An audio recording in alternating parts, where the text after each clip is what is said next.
I'm Warren Sharp of Sharp Football Analysis, and I am dressed as a NFL referee for Halloween. And I'm pretty sure this has become your favorite sports betting podcast. Why is that? Well, how about this? We're 7-1 on our weekly best bets. We've got another one this week. We're looking to go to 8-1 overall.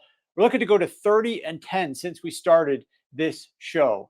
We also swept our other props last week from Rich. Rich has been rolling hot. So we're giving you best props and best bets for some of these weekend's games, all momentarily in this show, supported by detailed research and analysis. We're linking up with our referee expert. We got you covered in that department as well. But before we dive into that, since it is Halloween, we decided to do something special for you guys. We're running a Halloween sale that's only being promoted on this podcast. So this is the only place you're going to hear about this. For $9.99, you get all of our week 9 betting props, predictions, and analysis. That's a 90% discount. See that? 9, all the nines, right? Nines lining up. Just go to sharp.football, $9.99 for all week 9 recommendations.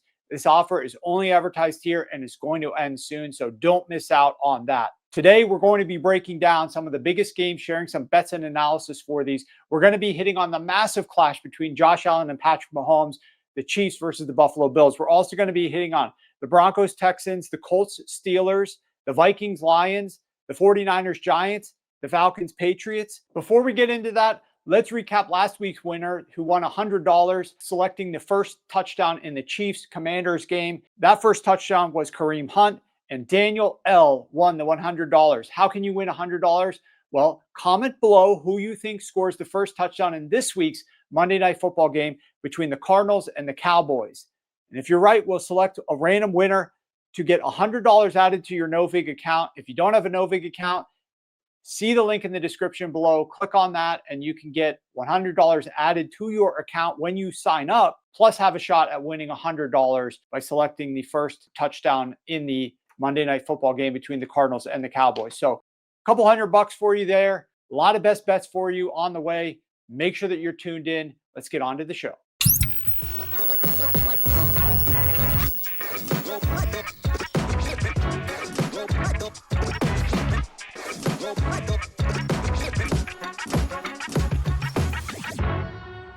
All right, guys, it's Halloween 2025. So we're going to do this whole show with the referee costume. This is the NFL ref starter kit, right? Obviously, we got the clown up at the top. I got my whistle here. Did you hear that? Oh, no, but I actually blew it. Remember, just like the refs at the end of the Tampa Bay game where the fumble was returned for a touchdown and the ref said that they blew the whistle and they didn't. That's where this whistle comes in handy. It's a great whistle. Sometimes you can blow it. Sometimes you cannot blow it, but say that you blew it and just call whatever you want out on the field. We've got the flags that I can throw whenever I want. I got tons of the flags. We can just keep throwing the flags. And then one last thing. If I want to be a good ref and convince you that I'm a good ref, here's what we need to do. I got my 25-pound. I gotta get a couple of quick sets in. I didn't have a chance to start a cycle over here, so we're not juicing. So we're just completely natural, unfortunately. I know most of these guys got to be juicing, but here we go. We got to feel the burn a little bit. See the veins popping out. That's when you know I'm a true dedicated ref because I look imposing like the Hercules, father and son. So there we go. You know, now I'll just roll these up a little bit. Not quite the same, but at any rate, let's move on to Thursday Night Football. And this was a pretty lopsided game, a pretty uncompelling game between the Baltimore Ravens and the Miami Dolphins. And the Baltimore Ravens really destroyed them, but the Miami Dolphins had their chance. You know, the Miami Dolphins went up 3-0. The Miami Dolphins' second drive of the game, they fumbled the ball on their own 7-yard line, allowing the Ravens to score a touchdown just a couple of plays later. Now the Dolphins are down 7-3. The Dolphins drive the ball. What do they go? 62 yards down the field, and they set up a 4th and 1, which they're going to go for it, down 7-3, and they have a 5-yard penalty. And then after that 5-yard penalty, because of a false start, they then miss a field goal. And it felt at that point in time, this was a wrap for the Dolphins. Like the Dolphins really weren't here tonight to make anything happen on the scoreboard to allow their team to have success. Now, things continued in a positive direction for the Miami Dolphins for much of the remainder of that first half. And in fact, at halftime, the Miami Dolphins had 226 yards to the Ravens 109. The Dolphins had 10 first downs. The Ravens only had 4. But the Dolphins were losing at halftime 14-6, with the Ravens getting the ball coming out of the locker room. And it was just too many mistakes for the Miami Dolphins, too many opportunities that ended without points and in failure. At the end of the day, this is the singular statistic, I think, that really showcases how this game was played. Both teams had 4 trips inside of the opponent's 25-yard line. The Baltimore Ravens on those 4 trips scored 28 points. The Miami Dolphins on those 4 trips scored 3 points. 28 points to 3. Familiar if you're a Atlanta Falcons fan, the 28-3, but that's what happened here. 28 points on those 4 trips for the Ravens, touchdowns every time. Dolphins didn't score a single touchdown, made just 1 field goal on 4 trips into the Ravens' 25-yard line. You're not going to win games like that. You're not going to beat Lamar Jackson like that. Certainly not when Lamar was, at one point in time, 4 touchdown passes and only 4 incompletions thrown. He finishes with 5 incompletions and 4 touchdown passes. A great game from Lamar. Now, he didn't look necessarily the same. He didn't look like he wanted to run the football down the field. You know, he was showing mobility in the pocket a little bit, but he wasn't the same bursty guy that was gaining yards after yards. He finished well under his rushing total, but he had an excellent day throwing the football. He was reading the defenders. He was dealing with that blitz of the Miami Dolphins and having a lot of success in the air. Let's see. I do want to point out an interesting statistic about Derrick Henry as the Baltimore Ravens struggled in one particular possession. On first down conversion rate with runs from 1 to 3 yards to go to gain a first down so far this season. So you only need a couple of yards to get a first down. There are 42 qualifying running backs in this data set that have at least 11 attempts, so over 10, of 1 to 3 yards to go to get a first down. And Derrick Henry ranks 42 out of 42 in first down conversion rate. That's a mind-blowing statistic. That's very odd that Derrick Henry would be the worst running back at converting first downs in the entire NFL in short yardage situations, but that is statistically the case. He's only converted 36% of those short yardage runs into first downs. That's worst in the NFL. He also ranks number 42 out of 42 in EPA per rush. He's averaging minus 0.35 EPA per rush on those short yardage runs, and 42 out of 42 in success rate. So definitely something that the Baltimore Ravens are going to have to look to improve upon. Certainly we saw what they were pivoting towards, which is the tush push with Mark Andrews. That absolutely is something that will help them convert in those situations better than what Derrick Henry is giving them. But the other thing too is, you know, why are we running Derrick Henry into the ground? If I'm the Baltimore Ravens, Derrick Henry is not a spring chicken anymore. Derrick Henry is an older running back. Like the announcers kept talking, well, they got to get 100 yards. He's at 97. Al Michaels like, he's at 97. Oh, he just got 1 yard. Now he's at 98. Are they going to give it to him again? Yes, they give it to him again, but he loses a yard. So now he's back to 97. Ravens end up punting the ball. The next drive, they get the ball. They run Derrick Henry some more. I mean, there's like 3.5 minutes left in the game. The Ravens are up 28-6. Why are we? I don't know how many runs Derrick Henry has in him this year before he might wear down. Why are we trying to find that out? Why do we need to know what that number is? You know, the old commercial with the owl? How many licks does it take to get to the center of the Tootsie Roll in the Tootsie Roll Pop commercial? Maybe some of you are too young for that, but that owl is trying to find out how many licks it takes. I don't want to know how many runs it's going to take for Derrick Henry to wear down, but I do know that running Derrick Henry with 3 minutes left in the fourth quarter of a game that you're up 28-6 is not a positive use of Derrick Henry. I also know that running Derrick Henry when they were losing and Lamar was out and we were running Derrick Henry in the fourth quarter, I was saying the same exact thing at that point in time. We need to preserve Derrick Henry. Derrick Henry is critical to the Baltimore Ravens' success down the stretch. Now, the Baltimore Ravens have turned things around massively for themselves. They were sitting 1 win, 5 losses at one point a couple of weeks ago. They had a 1% chance to make the playoffs. Now this team has won back-to-back games, and they have played so far this year the number 4 toughest schedule in the NFL. They are about to face the number 6 easiest schedule the rest of the way. And I tweeted out this earlier tonight. I was shocked to see this list, but it bodes very well if you're a Baltimore Ravens fan. If you have any futures on the Baltimore Ravens to get back into the playoff hunt, listen to this. The Baltimore Ravens' next 6 opposing quarterbacks that they are going to go up against. These 6 quarterbacks are going to have to square up against Lamar Jackson and out-duel Lamar Jackson on the field. J.J. McCarthy, followed by Dylan Gabriel, followed by Justin Fields, followed by Joe Flacco, and then Aaron Rodgers, and then Joe Flacco again. That is not an imposing list of quarterbacks whatsoever. Those are the next 6 quarterbacks that the Baltimore Ravens are going to face. Now, could the Ravens drop a game here or there? Maybe. Is it likely that the Ravens might win at least 4 of those games? Yes. And then they'd be sitting at an even 500 with like 3 games left in the season.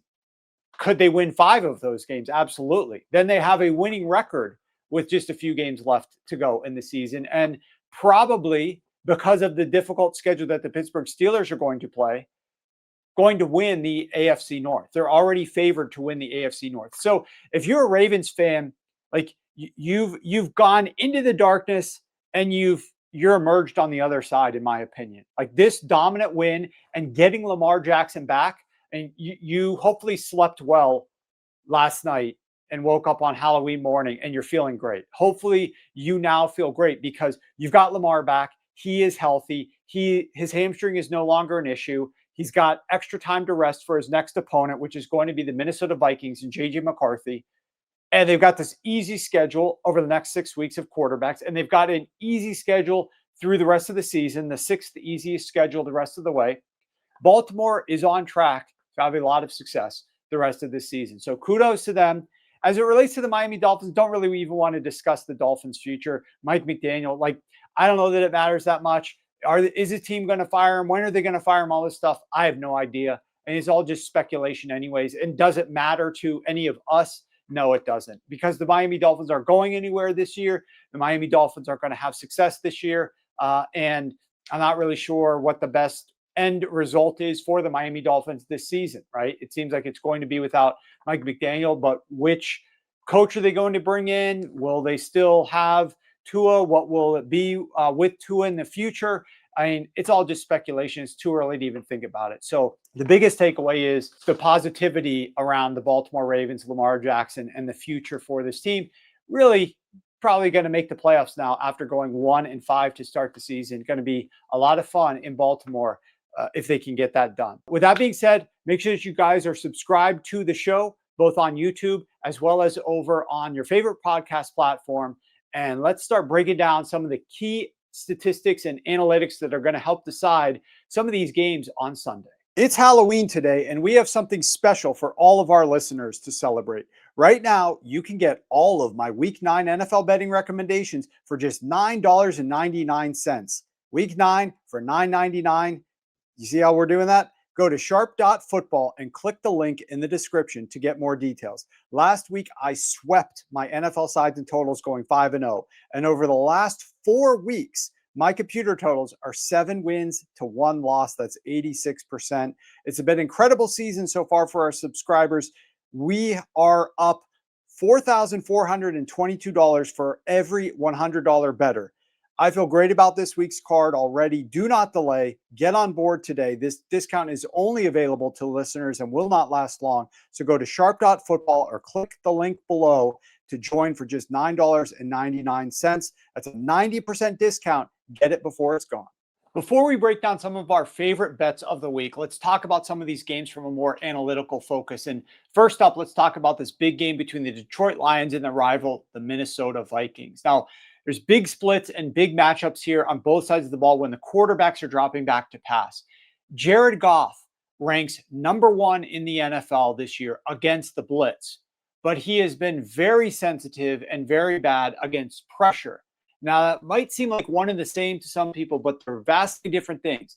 If Jared Goff can diagnose the blitz quickly and get the ball out of his hands before he gets pressured, he has the opportunity to slice and dice up this Brian Flores Minnesota Vikings defense, which brings blitzes at the number one highest rate. But the other thing that the Minnesota Vikings defense does is they do get pressure at the number one highest rate of any defense as well. So this is going to be on Jared Goff to figure out his right reads, his right audibles pre-snap, where he needs to go with the football, and do so very quickly so that he is not going to be actually put under pressure and he can diagnose it before that pressure arrives.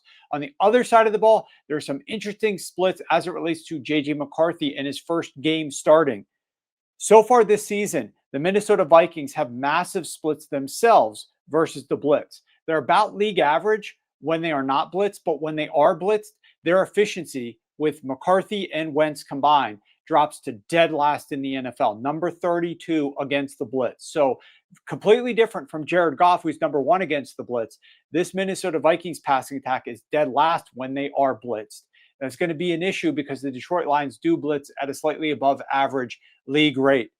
The other thing that the Minnesota Vikings have struggled against offensively is playing against man coverage. They're about league average when they face zone.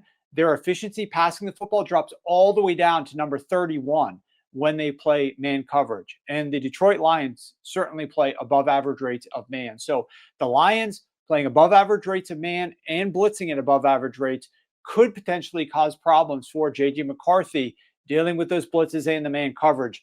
Time will tell. We'll see if he's made any improvements in his time away. Let's talk about the Atlanta Falcons traveling to take on the New England Patriots. What I got to talk about here first is my biggest concern of this game, which relates to Michael Penix being on the road, taking on this pass defense of the New England Patriots. Atlanta is number 32 in pass efficiency against man coverage, but 17th in pass efficiency against zone. The Patriots defense is playing the fourth highest rate of man coverage. So that right there on the surface could be a problem. But now let's talk about Penix on the road. It has been a problem in 2025, but it was also a problem for him in 2024. We don't have a massive sample, so we'll see how it holds up here in his game in New England. But only Cam Ward has a worse rating on the road than does Michael Penix so far this season. Penix has completed only 54.7% of his passes on the road.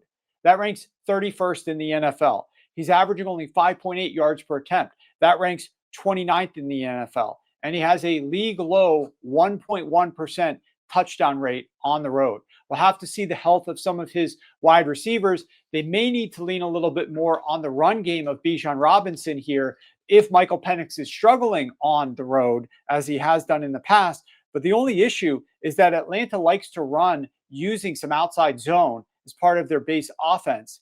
And the New England Patriots run defense ranks number 2 defending outside zone. So it is going to be a tricky situation for this Atlanta Falcons offense, passing the football, running the football, trying to have some success on the road against the New England Patriots. We saw Atlanta struggle mightily at home last week. Granted, that was a Kirk Cousins game, but how healthy is Michael Penix here? How healthy are his receivers going to be? The one thing that Atlanta might actually need to lean on is their pass defense, which has not allowed more than 205 passing yards in any game so far this season. That will be interesting how they stack up against Drake May. But this is going to be a fascinating game to see if Michael Penix home road splits actually continue or if he's able to get back on track against the Patriots. It's no secret that I was a little bit bigger on Trevor Lawrence entering the 2025 season because of Liam Cohen. I did not like Trevor Lawrence as a player heading into the season, but I liked his match and pairing with Liam Cohen. I thought that he would have some success and become the best version of whatever Trevor Lawrence's ceiling could possibly be with this coaching and the players that they had around him on offense. Unfortunately, Trevor Lawrence is not living up to that. So far this year, he is completing just 58.7% of his passes. If that sounds horrendous in the year 2025, it is. That's ahead of only rookie Cam Ward. That is shocking that Trevor Lawrence is completing so low percentage of his passes. Now, he's completing 6.9% fewer of his passes than expected based upon target depth and things of that nature, which is also a problem. The only quarterback to complete passes at a lower than expected rate is Caleb Williams. And we know the concerns with Caleb Williams there. Trevor Lawrence now falling into that same bucket. Now, yes, Trevor Lawrence has had a high drop rate. 8.1% of his passes have been dropped. It's the second highest of any quarterback in the NFL. But that being said, his inaccurate target rate is 12.4%. That's 28th in the NFL. So it's not just on the receivers from dropping the passes. A lot of this has to do with Trevor Lawrence himself. Now, it's also no secret that Trevor Lawrence has gone up against a somewhat difficult schedule of pass defenses. Now he gets to go up against Las Vegas Raiders. The first month of the season, Trevor Lawrence was pressured at a league low 20% of all of his pass dropbacks overall in that first month of the season. The last 3 weeks, though, he's been pressured at a much higher rate, 54% in one game, 52% in another, and 47% in a third. He's now going up against this Raiders defense, which does not get nearly as much pressure on quarterbacks and is a pass funnel. They're much better against the run than they are against the pass. So can Trevor Lawrence go on the road as a road favorite and perform better coming out of his bye with whatever he's learned from Liam Cohen? Time will tell, but that's going to be something that I'm really keyed in on Sunday afternoon.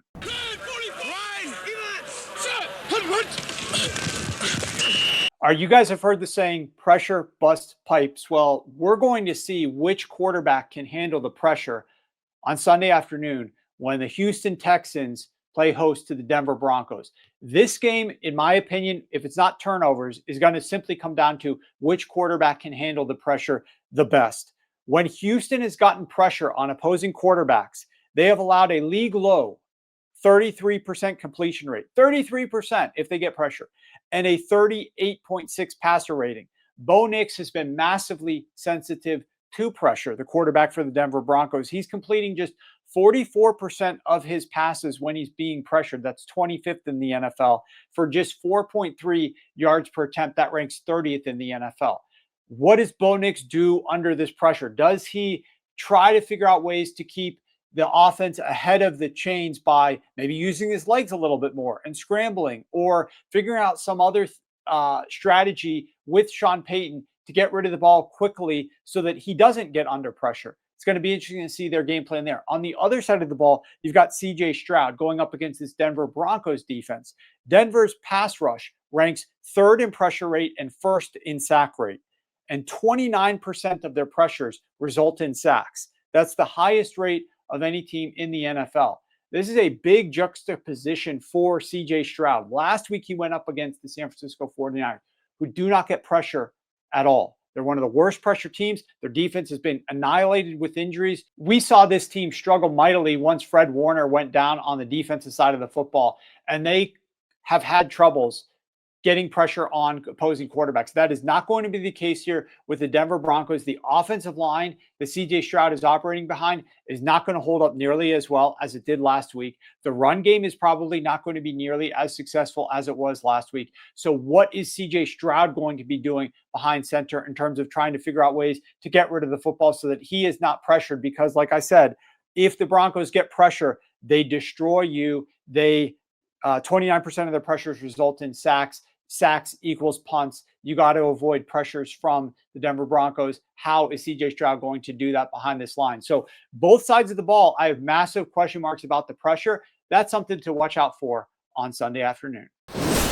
We're going to be talking more about the epic battle between the Buffalo Bills and the Kansas City Chiefs, Josh Allen and Patrick Mahomes, later on in a couple of different spots in this show. So I'm not going to dive super deep into it right now, but the one main thing that I'm super curious to watch is how often do the Buffalo Bills utilize play action? This to me is one of the most fascinating aspects of this game. And I've been talking about play action against the Kansas City Chiefs for weeks now, especially after the Baltimore Ravens did not use it nearly as much as they should have in their game earlier and got the doors blown off of them. Here is the reason why. The Kansas City Chiefs literally defensively rank number 1 pass defense if you do not use play action against them.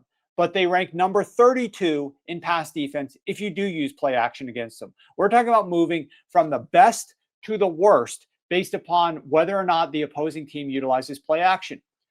Are the Buffalo Bills good when they use play action? Yes. Not only are the Buffalo Bills more efficient from an EPA perspective when using play action than when they don't use play action, but the Buffalo Bills rank top 5 in the NFL in terms of teams using play action and how efficient those play action passes are. So they're one of the best in the NFL at using play action, and they're better using it than when not using it. But the Buffalo Bills use play action at a slightly below average rate. When you're going up against a defense like the Kansas City Chiefs, who is best in the NFL against play action, but worst in the NFL against play action, you need to massively increase your play action usage rate.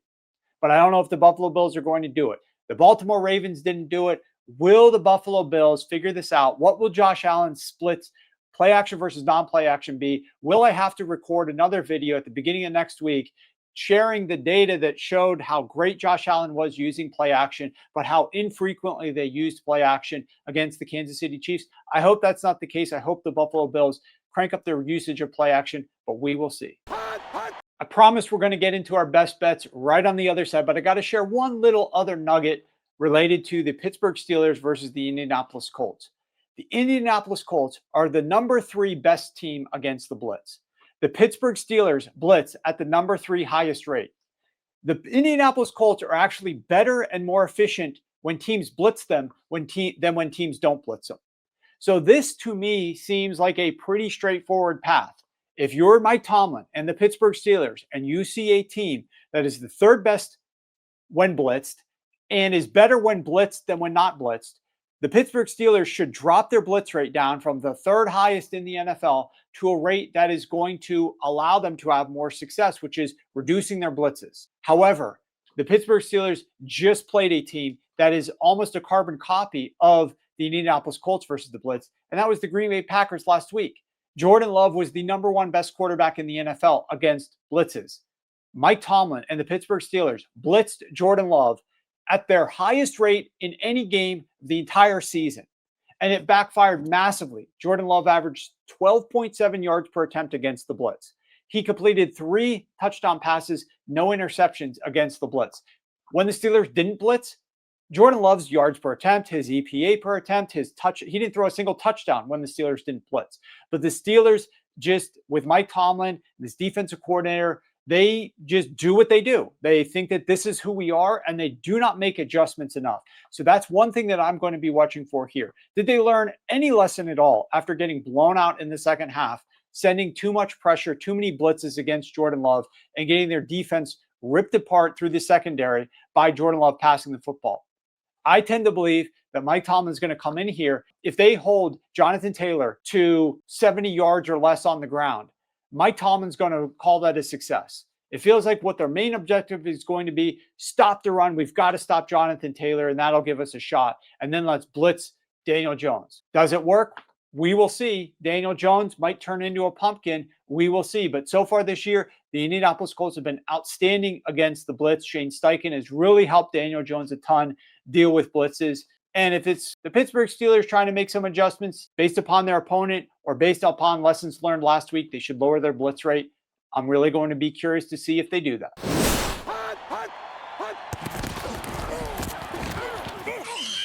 All right, now joining me is our fantasy football guru and loyal member of the Sharp Prop Squad, Rich Hribar. You can find all of his outstanding analysis over at sharpfootballanalysis.com, where each week he's breaking down all of these games for you, sharing the players that he thinks are going to have good or bad games and everything in between. Make sure that you're checking out his analysis there. He is off of another hot week, another undefeated week, continues to roll. So let's roll into this Halloween week, Rich. And first and foremost, everybody's seen my costume, but you are rocking an outstanding costume yourself here for Halloween 2025. What are you going with here? And, how hot are you right now sitting in this room with the lights shining brightly on you? Yeah, I this year I am a Care Bear. We go trick-or-treating with another couple, and their daughter chose the theme this year that we were going to be Care Bears. And I'm not mad about it because, I live in Northeast Ohio. When we go trick-or-treating at night, it's usually the weather is not great. Last year it snowed. So the fact that she chose something warm where I could throw on a sweater or something under this, I kind of embraced it. So is it the coolest costume? No, but I think it's going to be functional, and I'm happy that she chose it. We don't, Halloween doesn't have to be about cool. It's about fun. It's about, Oh yeah. enjoying it. And most of all, it's about the kids. So you got to let the kids, help contribute to what you want to roll with. I love it. Okay. First and foremost, we're going to hit your first prop and continue to try to keep this hot streak rolling. And this one is in the longest prop market. And we're looking at Alec Pierce, longest reception. And you're looking to go over here against Mike Tomlin and his predictable pass defense of the Pittsburgh Steelers. We've got 21 and a half pretty much across the board, minus 110. So talk to us a little bit about why you like Alec Pierce to go over his longest completion reception, rather. Yeah, and he's cleared this number in 5 of his 6 games played. The only time he didn't, he actually had a 19-yard catch. But Alec Pierce leads the NFL in yards per catch this season, 1 year after leading the league in yards per catch in 2024. What I like about him here too, in this version of the Colts offense, is he's actually getting more targets and seeing a higher target rate per route run. He's at target at 18.5% of his routes. It's a career high. If we do not see Josh Downs as a potential bonus in this game, the last time Josh Downs missed the game, Alec Pierce had 48% of the team targets and 81% of the team's air yards in that game. Absolutely just ludicrous number. But he has some other matchup signals in this game. Pittsburgh is 30th in completion rate on throws to wide receivers on throws 10 or more yards downfield. They're 20th in completion rate on throws to wide receivers on throws 20 or more yards downfield. They play man coverage at the 7th highest rate in the NFL, 32% of their defensive dropbacks. Alec Pierce has been targeted on 24% of his routes against man coverage. He's been targeted on 28% of his routes against zone coverage as well. So we kind of have a little bit, I'm sorry about that. That was against the blitz, 28 against the blitz, which is what the Steelers are blitzing a lot as well with those man coverage splits. The other bonus that we get here is we're expecting with the Colts of short road dogs to be pushed a little bit in this game potentially. Indianapolis Colts are actually 5th in the NFL in neutral drop back rate when the games are in just neutral game script. But we don't see that a lot because in actual just raw second half drop back, they're dead last because they have led by so many points this year. So if the Steelers do push them, it gives us more opportunity to have more dropbacks and more targets as well. Also, I don't think it really applies for this particular matchup, but maybe it does. And maybe Mike Tomlin just wants to sell out and stop Jonathan Taylor. But the Pittsburgh Steelers have actually really played the run particularly well this year. They just allowed 3.3 yards per carry to Josh Jacobs. Jonathan Taylor can get over on anyone, but maybe we just have more passing volume here and more target opportunity for Alec Pierce to catch that one long one we need this week. Yeah, and you're right. Short road favorite here in a very tight game, potentially against the Pittsburgh Steelers. Certainly, we're going to get that predictable defense from Mike Tomlin of the man coverage, blitzing. Hopefully, Alec Pierce thrives in this matchup. Now we've got another matchup. We're looking on the ground this time. We're looking on another team. This guy is playing at home. It's the biggest game of the weekend. His name is Josh Allen, and we're looking to the rushing yards market. And right now we're seeing a split. There are plenty of 36 and a half still out there, as we can see. There's some 37 and a half. We'll go ahead and find the best number for you. We could grade it at the 36 and a half. So you like Josh Allen to go over 36 and a half rushing yards. And you also like the rushing attempts here at 7.5. We won't pull that one up, but that's where the market is right now. What has you locked in on Josh Allen on the ground to produce against the Kansas City Chiefs and Patrick Mahomes and Andy Reid? Listen, everyone's going to be watching this football game. So, you want to have something else to root for. If you're not just a fan of football, if you're not a fan of the Bills, or not a fan of the Chiefs, you want to have something to root for. This is kind of the angle that I like the most about this game. And these high profile games are like really typically where you see the Buffalo Bills like make the whole plane about Josh Allen.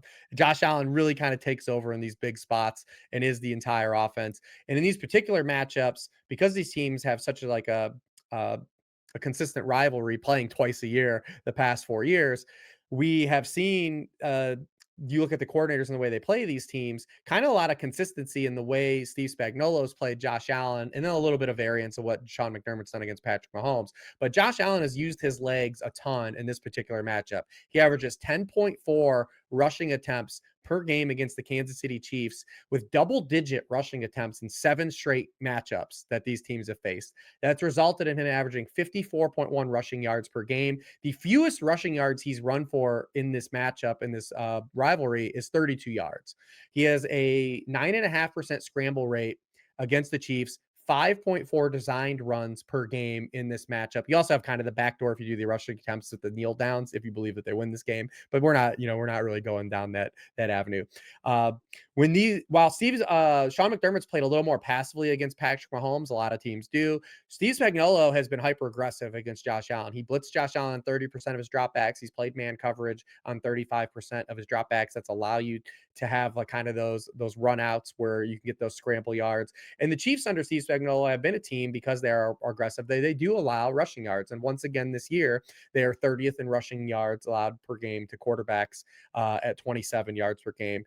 Justin Herbert had 32 yards against them. Russell Wilson 27, Lamar Jackson 48, Trevor Lawrence 54. We saw Marcus Mariota have 28 on them last night. So these mobile quarterbacks do run against Steve Spagnuolo.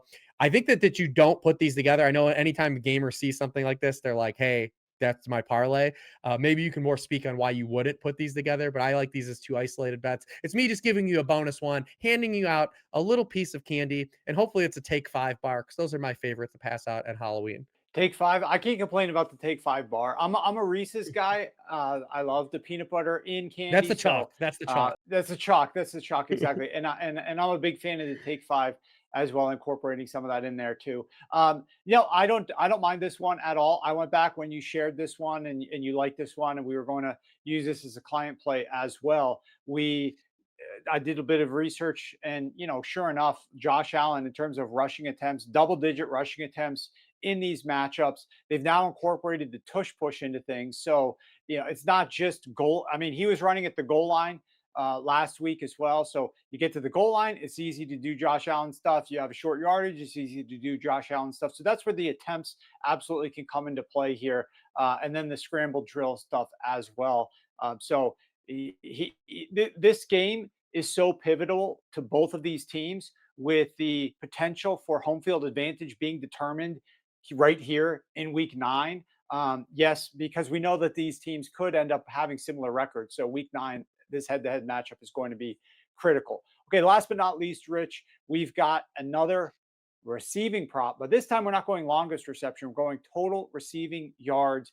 We're looking at that big Detroit Lions clash against the Minnesota Vikings, and we're going to the number 1 receiver for the Detroit Lions and looking at Amon-Ra St. Brown. Now, this number is a little bit all over the map. We've got some 75.5, 73 juiced over, 74.5. There's a couple 74.5s here, 76.5. So we've got some numbers all over the board here. But what do you see with Amon-Ra St. Brown going up against this Brian Flores defense of the Minnesota Vikings, and why do you believe that he clears this number? Yeah, and I must really like it if it's because typically you never see me attack these higher end totals, these 70+ yards, because stuff can go wrong in these matchups, and it can. But this is such a great spot for Amon-Ra St. Brown, who's off to another strong start this season. I mean, he's averaging 7.1 catches per game, 67.9 yards per game, which is probably why it's set exactly right here. But you look at him; he's the wide receiver 3 in the NFL in team target share. 31.3% of the Detroit targets. He's the wide receiver 5 in yards per route run, 2.55 yards per route run. At home this season, we always love the Lions at home. He's had 115, 70, and 86 yards receiving. He also gets a boost in this matchup because he has been targeted on 32.7% of his routes with 3.1 yards per route run against the blitz. Brian Flores has not been shy about sending blitzes again this season.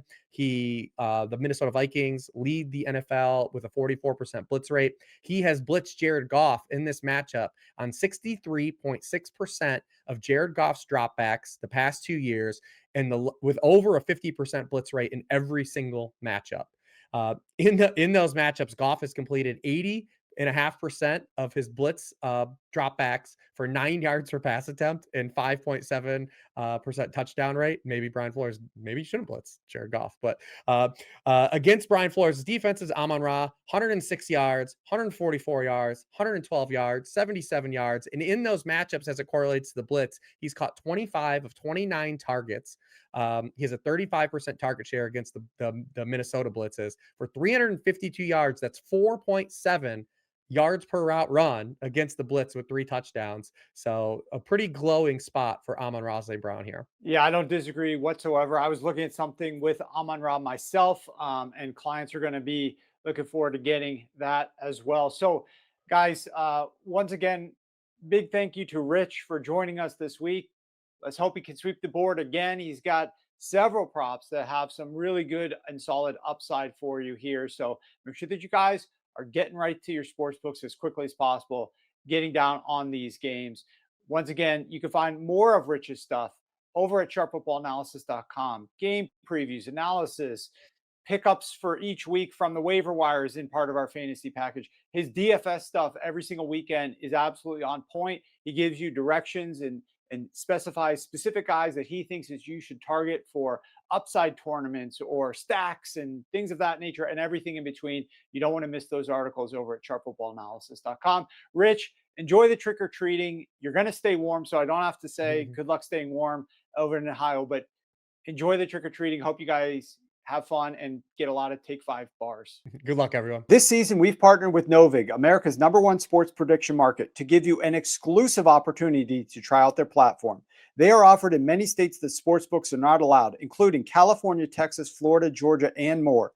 Right now, you can get a purchase match of up to $100 with code Warren. Just click the Novig link in the description of the show below to get your $100 match when you open a new account. And don't forget, comment below who you think scores the first touchdown in the Cardinals versus Cowboys Monday Night Football game this week for a chance to win an extra $100. All right, now joining me for our weekly spot on NFL refs is our referee expert, Joe Gibbs. You can find all of his analysis always up at sharpfootballanalysis.com, where he gives us weekly previews of the games upcoming, some of the key things to watch for, as well as a historical outlook as to all these referees and what their tendencies and trends are.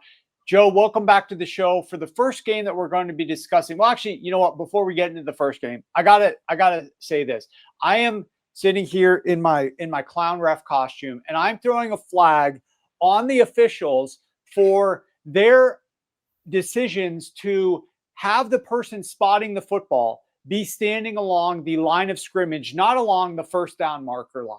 And the reason that I see an issue there is, case in point, you saw the play on Monday Night Football, Chiefs Commanders, where it looked like, I think it was Zach Ertz, might have gotten the ball across the line to gain. But the guy who's spotting the football is way back at the line of scrimmage, and I think it was like needing 10 yards or 9 yards, something like that, has to try to envision where this guy is midway in the middle of the field, the furthest point away from both of the line judges, and also how far he is close to the first down marker when the ref isn't even staring down the line of the first down marker. And so he's in a terrible angle to come up with that decision. And then the league trying to hoodwink all of the fans into thinking this virtual measurement is based on a chip in the ball that's determining exactly where the ball was when the player went down for the first down ruling.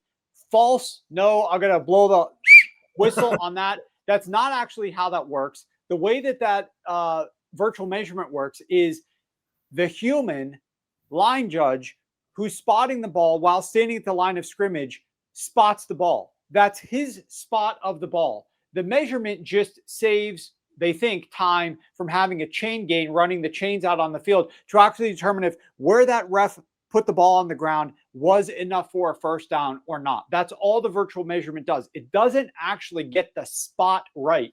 It does nothing to get the spot right. The spot is still a 60-year-old man, a 50-year-old man, whatever it is, 50-year-old woman, whoever they are, looking out there at the field and trying to see if the guy was close enough to the line of scrimmage. And I think they need to be down the line to gain rather than at the first down, at the line of scrimmage.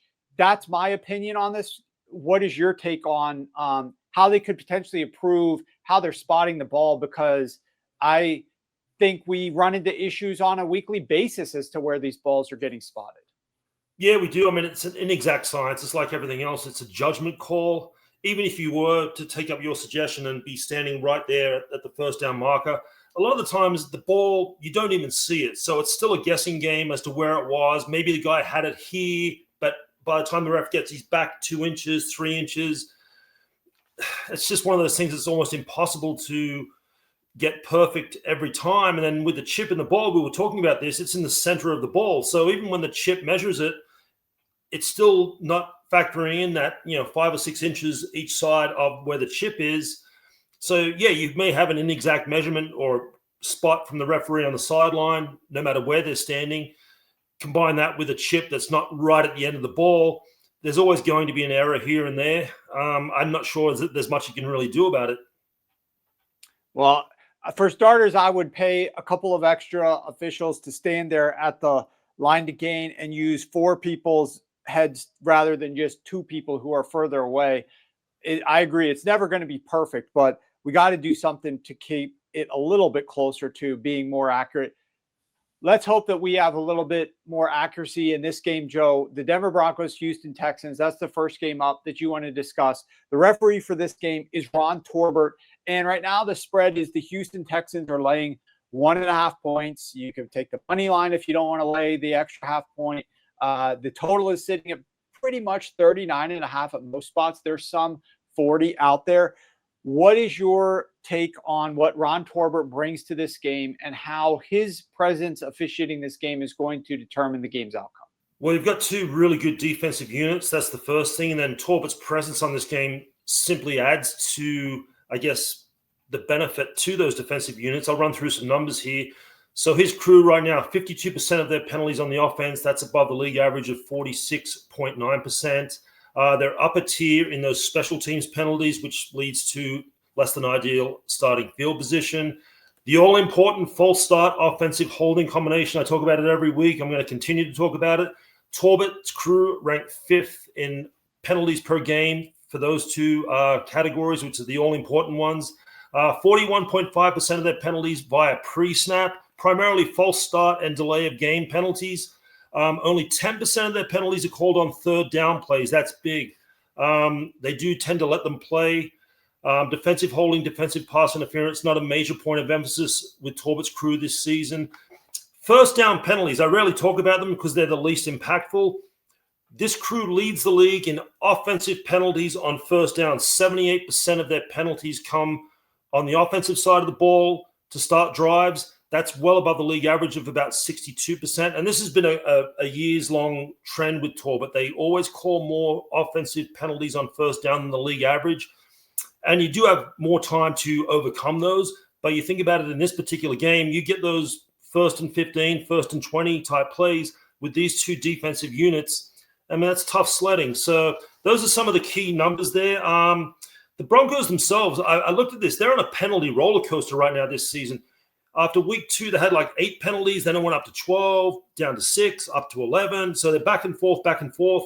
Last week against Dallas, they only had 7, which is still a lot. So if form holds, they should spike up again into double digits, but that's not really something they can afford to be doing against this defense. The teams themselves, I mean, look, I think the Texans' defense is the best unit on the field. Their offense controlled the line of scrimmage last week against San Francisco, but this is an entirely different proposition, versus this Broncos defensive front. I trust Peyton a little bit more than what I do with the offensive play calling of the Texans. And they had an easy run, like I said, last week versus a battered San Francisco defense. I would lean Denver because I think it's going to be a close game, 20-19, 21-20. And catching a 1.5, I would still lean with the Broncos in this one. Probably the under, but it's the lowest total on the board. And I hate it when people say, I'll play the under, and that's the lowest total. Or they say play the over on the highest total. It generally doesn't work out that way, but Torbert is a good under referee, 57% since 2020 to the under. So those are some key numbers on the game. But if I had to bet it, I would take Denver plus the 1.5. He's definitely going to be night and day different for CJ Stroud. 1 week going up against the San Francisco 49ers, a defense that's really broken down, really injured, and not performing nearly as well, not bringing pressure to going up against a defense like the Denver Broncos that brings a ton of pressure. It's a big matchups on that side of the ball. Next up, we're going to be talking about the marquee matchup of the entire weekend, Joe. We've got the Kansas City Chiefs traveling to Buffalo to take on the Buffalo Bills. And if we look at our OddsJam screen right now, we could see that the Buffalo Bills are catching 1.5 point. Now, there are a couple spots. DraftKings is at 2.5. So Kansas City is favored by 2.5 at DraftKings, 1.5 at FanDuel. There's a couple other twos out there, some 1.5. So the prices are all over the board a little bit in this one. The total is what is pretty consistent, right around 52.5, almost every book on the screen right now. So this game is being officiated by Carl Cheffers. Talk to us a little bit about what Cheffers means to this matchup. Okay, so some of the penalty tendencies for these guys, the all-important false start offensive combination, they rank third in penalties per game for that combination. So keep that in mind. Buffalo, the number one penalized team for offensive holding this season. This is out of character for them. They've generally been pretty good. The offensive line's always been a strength. Number one for offensive holding. Cheffers ranks in the top 3 for offensive holding. However, the Chiefs' defensive front is a bottom 5 team at generating offensive holding penalties. I'm going to be fascinated to see how they call this on Sunday. I mean, based off what those numbers we just ran through, it could be a problem for Buffalo, but Cheffers is a fantastic home field referee. Some of the numbers with that. This is since 2016. Home team, 62% win percentage straight up, 54% against the spread. This season, home team, 6-1 straight up and 6-1 against the spread with Carl Cheffers. Home underdogs, as the Bills are, since 2016. 26-15-3 against the spread, 64%. That includes 1-1 this season. Other penalty categories, offensive offsides. It's not a major penalty category, but I bring it up for one reason. If you remember back to 2023, it was the Bills at the Chiefs. Kansas City was down late. They scored a touchdown with about a minute left on the clock. Carl Cheffers was the referee that day. Offensive offside penalty flag on Kadarius Toney negated a Kansas City go-ahead touchdown. Buffalo ended up winning the game. Since that time, offensive offsides has actually become a thing. It was essentially dormant. It became a thing after that particular game, and we're on pace in 2025 to have a record season calling that penalty. Now, Cheffers hasn't called any this year. I'm just bringing it up because it happened to be these two teams in a high leverage spot a couple of years ago. The Chiefs themselves, using a Taylor Swift reference, they got a lot of bad blood with Cheffers, and this dates back to the Super Bowl against the Buccaneers, 2020-2021 Super Bowl, where Cheffers officiated that game and basically let Tampa Bay tee off on Patrick Mahomes. And the Chiefs fans, they still have issues with that particular game, but that's where it all started. And there's been a couple of controversial calls against Kansas City in Cheffers officiated games since that time. Like I mentioned, the offensive offsides, the roughing the passer game against the Raiders on that Monday Night Football. So a lot of bad blood there, but the teams themselves have pretty good records. The Bills in the Josh Allen era, 9-2 straight up, 7-4 against the spread with Cheffers, 4-1 against the spread at home, 4-1 straight up at home. The Chiefs, 10-4 straight up, just 5-9 against the spread, but there were some big favorites in those games. The teams themselves, I like Kansas City overall. They're just a better team. They're more well-rounded. Buffalo has a lot of holes in the roster, but it's one of those games where you get Josh Allen puts on the Superman cape. He did it last year in this spot at home. I'd still probably lean Buffalo getting the points here at home on Sunday. And the Cheffers' assignment to this game is fascinating to me because the Chiefs had him in week 1 when they played the Chargers in Brazil. They had Cheffers back then. So to have him in such a quick turnaround is unusual. The league's put him on it, in my opinion, for a reason. It definitely favors Buffalo, the officiating angle. So we'll see what happens on Sunday. I think it's going to be a razor-thin margin, 24-23 type game. So I would still take the points at home with Buffalo, even though I still think Kansas City's the better team. Fascinating. So was Carl Cheffers, was it that Raiders game where the crowd was so loud and booing him that it felt like his voice was quivering and he was about to cry? Was that game? And that's and he's the ref? Okay. Yep. Yeah. So that sticks out in my mind. Yeah, that game, that Monday night, he was like shaking as the Chiefs fans were booing the hell out of him. But yeah, it all stems from that Super Bowl against the Buccaneers, and Tampa Bay was just teeing off on Patrick Mahomes, and Cheffers didn't call anything. So that's really started it. And there's been multiple games since then. The one you just mentioned, the Monday night game, and then obviously that offensive offsides game against Buffalo a couple of years ago, which basically cost Kansas City the game. So yeah, they don't like him. I don't know what he thinks of them. Kansas City's the better team. They're probably the best team right now. Something's not right with this game, in my opinion. I have to lean Buffalo. Fascinating. Well, we can't wait to watch this one. This is going to be really interesting. Obviously, Carl Cheffers with his tendencies towards the home team. I don't know how that's going to play out, but we shall see soon enough. Joe, thanks as always for your detailed analysis. You can find more of Joe's great analysis over at sharpfootballanalysis.com. Detailed game previews for many of the games every single week.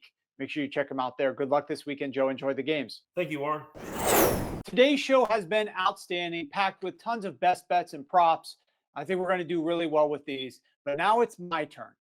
Now it's my opportunity to turn my 7-1 on the season to 8-1, to turn my 29-10 lifetime on this podcast to 30 wins and only 10 losses with my no vig value play of the week. And for that, we're going to look at the longest rushing market. So let's turn to the odds jam screen and we'll look at the favorite bet of the week. And it is in the longest rush market, and it is Christian McCaffrey. The best line out there, every book is basically 13.5, but we get a couple extra cents over here at Novig, 13.5 minus 120. And so that's what we're going with is Christian McCaffrey, longest rush over 13.5. Christian McCaffrey has faced the number 2 toughest schedule of run defenses this year based on EPA per rush. He has faced 4 top 10 run defenses the last 5 weeks, with the number 26th ranked Atlanta Falcons mixed in. Versus the Falcons, he ran 24 times for 129 yards and had runs of 15 yards, 15 yards, 13 yards, 12, 12, 10, and 10. So he was getting some explosive chunk gains against the rare poor run defense that was on his schedule after facing a ton of top 10 run defenses. Christian McCaffrey this year, and the other aspect to this, besides the opponent, which is the Giants, and I'll get to them in a second, is who he has back helping him block. He's got George Kittle back. Christian McCaffrey has just 32 runs with George Kittle on the field. On those 32 runs, he's averaging 5 yards per carry, but most of all, 2.4 yards before contact per rush. With Kittle off the field, Christian McCaffrey has 108 rushes, but he's averaging only 3.1 yards per carry on those with 0.67 yards before contact. We're talking about nearly 2 full yards before contact more with George Kittle out on the field with some of these schemes that Kyle Shanahan dials up, helping block and lead the way for Christian McCaffrey. Yes, Christian McCaffrey has not really gone over this number very much this year. In fact, only twice. That's why we're getting it at this low number of only 13.5. The New York Giants run defense, the second part of this, besides Kittle coming back, is who he's playing. He's playing the New York Giants run defense. The New York Giants run defense has faced 5 sort of more bell cow type rushers who had at least 11 rushing attempts in a game. So guys that were getting opportunities on the ground, 11 plus rushing attempts. All 5 of those running backs had a longest run of at least 18 yards. Forget just needing 14 yards, of at least 18 yards against the New York Giants run defense. The New York Giants run defense has faced 8 different running back ones so far this season. 6 of the 8 had a longest run of at least 18 yards. Ja'Cory Krosky-Merritt, or Bill from DC, had a 42-yarder. Javonte Williams had a 30-yarder. Amarin Hampton had a 54-yarder. Saquon Barkley, 2 games, an 18-yarder and a 65-yarder. And then J.K. Dobbins had a 32-yarder. The only backfields that didn't get there were the Chiefs, where Kareem Hunt and Isaiah Pacheco each had 10 rushing attempts, and the Saints, where Miller had 10 and Kamara had 8. That's not going to be the case here. We're going to see more than 10 rushing attempts from Christian McCaffrey. He's the clear bell cow of this backfield. And now he's finally going up against a bad run defense. The New York Giants, I shared some of the longest rush numbers. This is the worst run defense in the NFL right now in terms of many efficiency metrics. He's finally gets an easy run defense to go up against, and he's got his blocker, George Kittle, back. I think Christian McCaffrey, we're buying him super, super, super low. 13.5 for longest run for Christian McCaffrey is a rare number that you're going to find. It's only because he hasn't been getting there. I think he gets there for us this week. Let's go over 13.5 longest rush for Christian McCaffrey. And that'll do it for the Week 9 Sharp Football Show. Tons of great bets in here. I hope that you guys enjoy it. If you did, make sure that you're subscribed. Click the bell, turn your notifications on. Any of your podcast apps that you love to consume, the audio-only portions were up there as well. Sharp Football Analysis. Make sure that you are subscribed. Good luck to us on our bets. Good luck to you if you tail us, and we will see you soon.